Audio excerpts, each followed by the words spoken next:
What's up, everyone? My name is Marie. Welcome to my channel and welcome to another speed build. So, for today's build, this is part 5 and the last part of the Dutch Rowhouses mini-series here on my channel. This is the 5th and last part, as I just mentioned. And yeah, for this one, I wanted to challenge myself in a way. It's quite the opposite of the last part that I did. The last part, part 4, I actually furnished that one for a family of 6. And it's a quite messy family, so it turned out to be a quite messy and cluttered and colorful house. This one is for a single sim, just one sim, and I tried to keep everything in this house black and white and some gray, but yeah, just mostly just black and white and gray.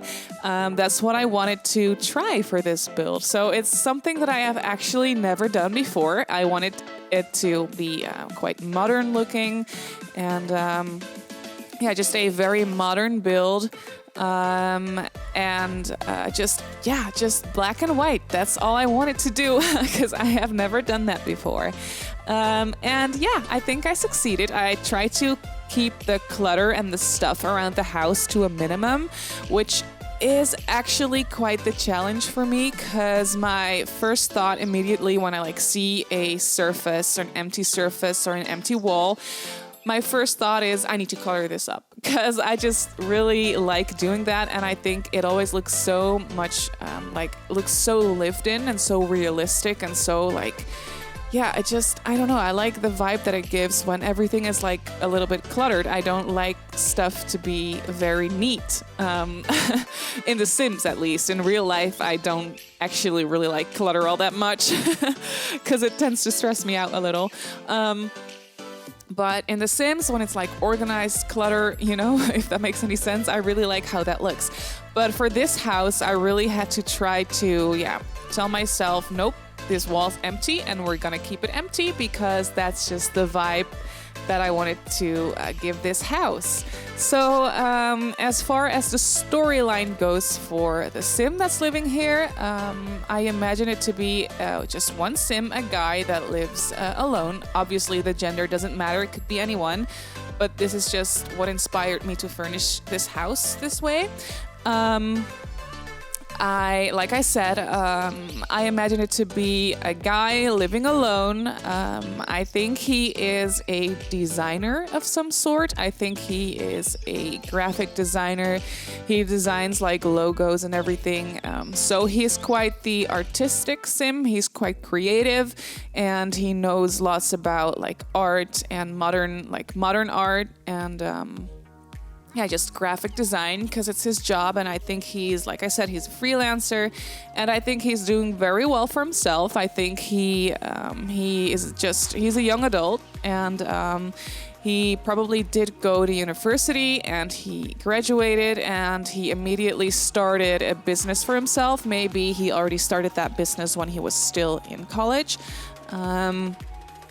But yeah, he makes quite a lot of, well, not a lot of money, but he is doing very well for himself. So I think he was living in an apartment before this, and he saved up lots of money so that he could buy this house and renovate it to his liking.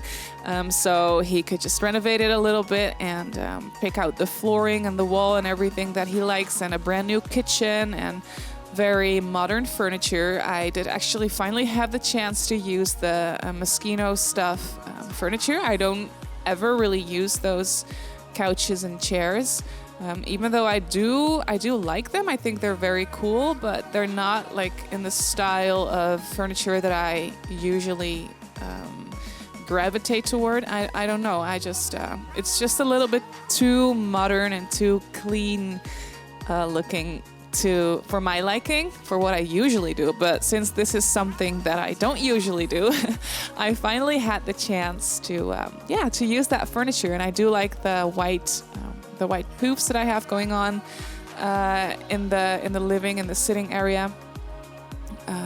Those can function. I was imagining it could function as a table, but also an extra space to sit, or just a place where you want to sit down and just put your feet up, they're very functional in that way. And then this is a great example of like a wall that I was thinking, whoa, this wall needs something because it's empty. And then I corrected myself and I thought, no, that's exactly what I want. This wall doesn't need anything. It needs to be just white and bare, like it is right now. Then for this part of the build, I was thinking it's just a little bit too bare. Like it's not really realistic. A person would need a little bit more storage space, just a place to put stuff down and put stuff away. So that's when I decided it needed an extra like little bookcase. So it could function like, I really like this. It's also from Moschino stuff bag, I think. I really like this bookcase because it just looks like, not like you could only store books in there, but you can just leave all kinds of stuff in there. And I did put a camera in there as well because I was thinking, yeah, this guy is really into graphic design and modern arts kind of thing. And I also think that he is a photographer just for the fun of it. I think it would be just a hobby of his to just go out and, take his camera and just take photos, modern photos, maybe portraits or whatnot. And then I added a little laundry room in here as well, which was also quite difficult because usually I use laundry rooms to just put all the clutter everywhere. Because in my opinion, in my mind, laundry rooms are rooms that, like you just put everything, like all the stuff that doesn't really have any place to go in your house. You can just put it in the laundry room and it's fine. And for this house, I wanted to keep it quite like empty. So I did decide to just obviously put a washer and a dryer in there and an extra closet. And then I decided to put his bike in there because I do think this guy is very much into working out. He's a very healthy guy. And because his job requires him to be on the computer or on his laptop a lot because he has to design stuff and design logos and websites and all that kind of stuff. So he does like to get out of the house and work out a little bit. So that's when I also decided that because in like 2 other homes of these row houses, I gave these master bedrooms, I gave them ensuite bathrooms. And then there is another hall bathroom upstairs as well. But I decided not to do that for this house. I decided that he would want to turn his ensuite bathroom into a gym, or like not really a full-on gym, but like just a room or a space to work out. So I did put a treadmill in there and a TV so that he has a proper place to just go and work out. You can see me do that right here. I gave him just his own little personal place in his own house to work out, because I do imagine him to be a very busy guy and maybe he doesn't have the time to actually go to the gym all the time. So that's why I decided to give him his own treadmill, and so he can just run on the treadmill while maybe watching his favorite show or maybe even a workout video or something. I don't know, whatever he wants to do. And that was that for the room. I was thinking it needs more, it's empty, but then again, I was thinking, nope, that's what I want it to be. I'm just gonna leave it like this and move on to the next room. So here I actually furnished his bathroom that he uses. I wanted it to, even though it's a fairly small bathroom, I mean, it's not that small, it's a decent size, but even though it is like not the biggest bathroom, I did want it to give off like I wanted it to look like, just very luxurious and modern, which this bathtub is perfect for that. I really love this bathtub. I think it's from the Spa Day stuff pack or game pack, if I'm not mistaken. And also the fitness stuff pack really came in handy for this build. I also used like the little side table or end table from the fitness stuff pack downstairs in the hallway.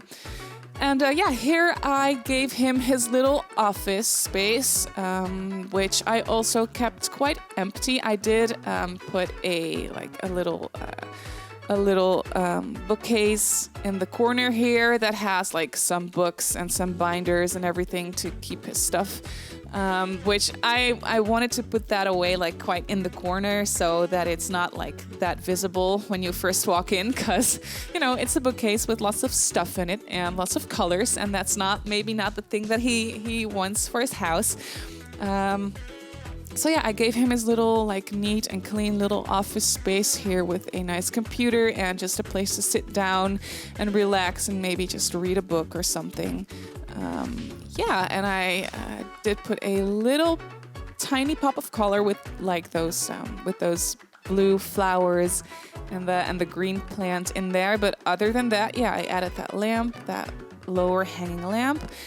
But other than that, that's that for the office space. And then since this house is so empty, or like not that empty, but there's not a lot of like storage space in this house, so I decided that he needed a little bit more space to put away his things and his clothes and his sheets maybe. So I gave him that extra storage space upstairs in the landing area. And then when I moved on to the backyard, that's when I thought, yeah, of course, this guy, he would decide to put a pool in his backyard. I think that's exactly the kind of thing that he would do and that he likes, because he's also a very sporty guy. So he probably likes swimming, even though this pool is not that big because the backyard is only quite small. But yeah, he would decide to put a swimming pool in his backyard because he can and because he wants to and because he likes to. So that's what he did. Yeah, and that is almost that for this build. I think you can download the empty or the fully furnished version of the row houses on my gallery page. My gallery username is Simmarysims. You can also follow me on Instagram if you'd like. My username is @Simmarysims there as well. And yeah, this was the last part of the row houses. I hope you enjoyed this mini series if you've seen the rest of the videos. If you haven't, they're all in a little playlist all together. So if you want to see the rest of these row houses furnished, or the exterior of all the row houses in one video, you can just watch it in the playlist. And yeah, thank you so much for watching this video, and I'll see you all in my next build. Bye!